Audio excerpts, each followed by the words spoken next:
Prince Daylin Bathory, administrator of the Faculty of Arts at Drakenwood University, remains one of the most politically delicate figures tied to the Bathory dynasty. As a direct descendant of the royal bloodline, his assignment to Drakenwood is officially presented by the Black Court as a gesture of reconciliation between Lieska and the mountain institution founded by Marcus Drakenwood before his betrayal of Odovacar Bathory. Court historians describe Daylin as a royal observer meant to preserve cultural unity between crown and academy while maintaining the Bathory family's influence within a university long regarded as ideologically dangerous. Within Drakenwood itself, however, far fewer people believed the appointment was truly an honor. Many instead view Daylin's position as an elegant form of exile disguised beneath prestige and ceremony.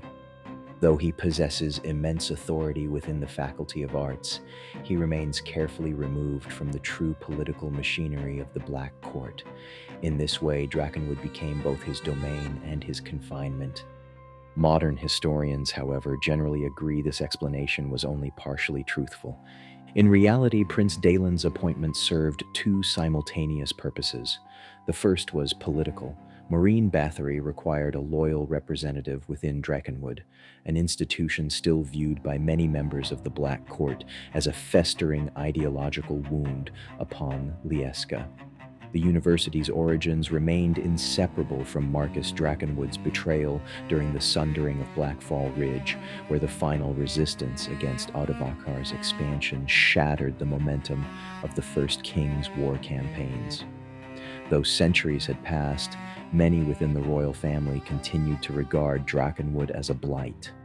However, the court began to use this estate as a university to turn this monument of betrayal into a beacon of diplomacy to the rest of Aetherfall, to indoctrinate the future generations into seeing a different, curated side of the family.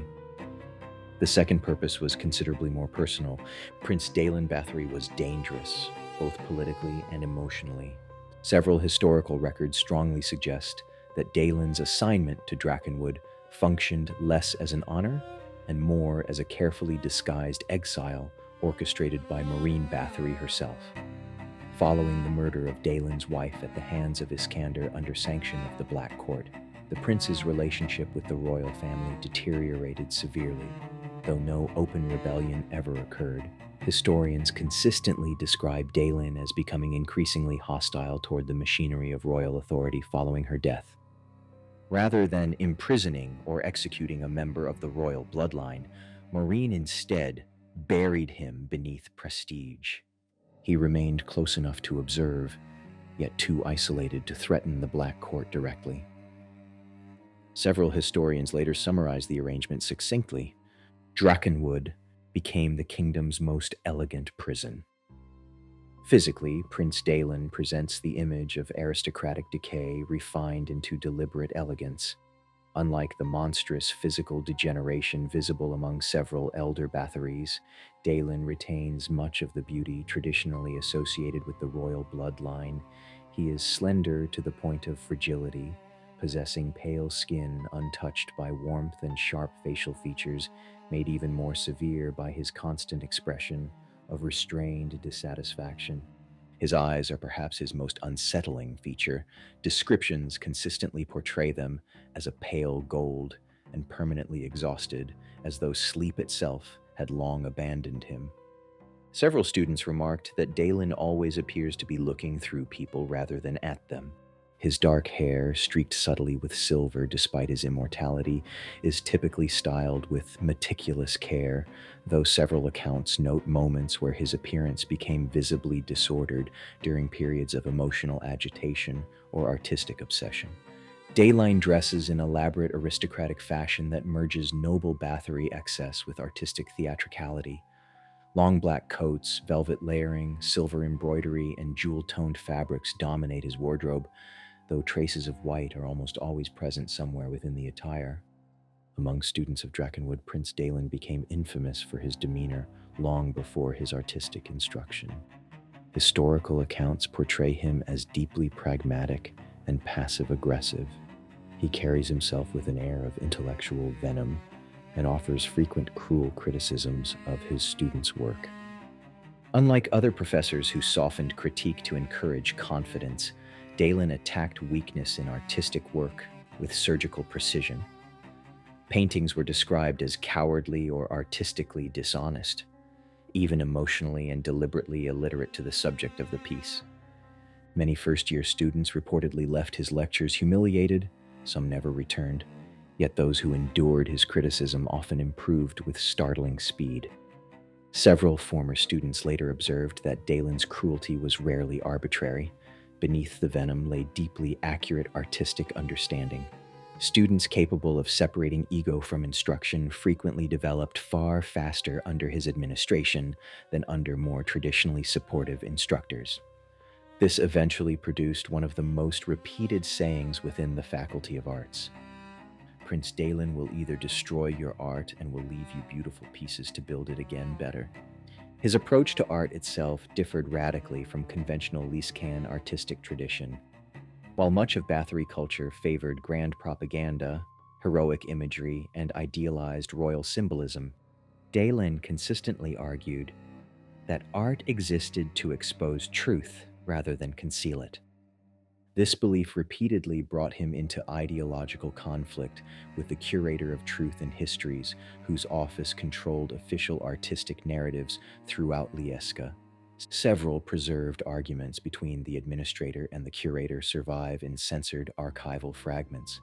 One exchange reportedly ended with Daylin stating, "If art serves only power, then it ceases to be art and becomes as useful as decorations out of its season." The remark nearly resulted in formal disciplinary action from the Black Court.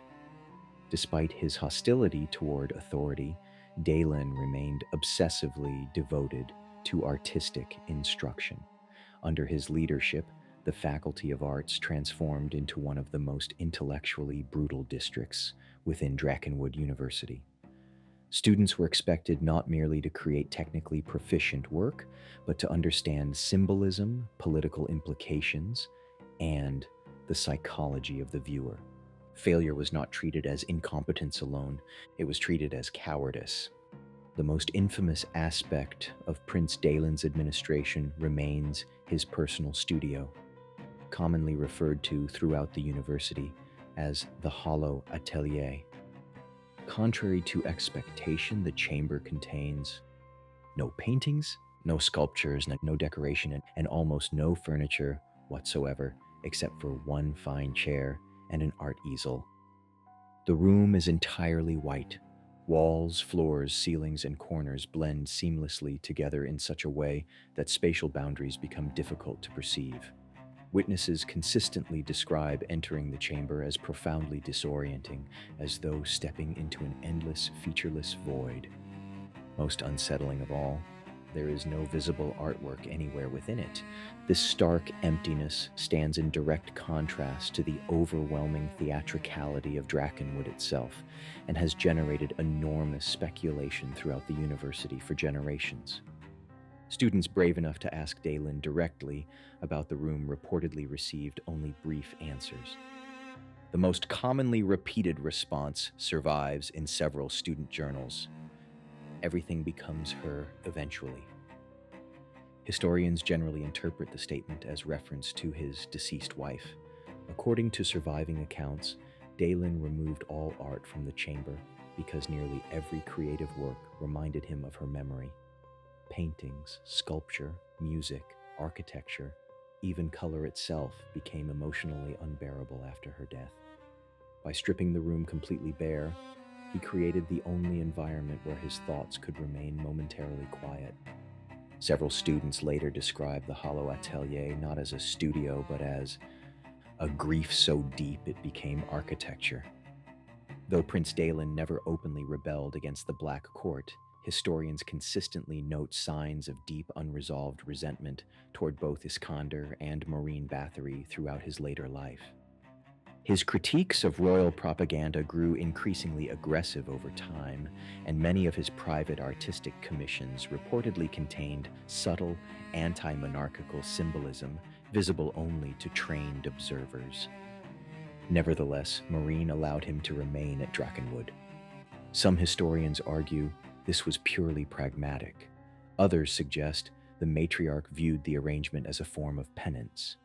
A smaller, more controversial school of thought proposes that Maureen understood Daylin's grief better than either of them wished to admit. Among the people of Drakenwood, Prince Daylin ultimately became both feared and admired.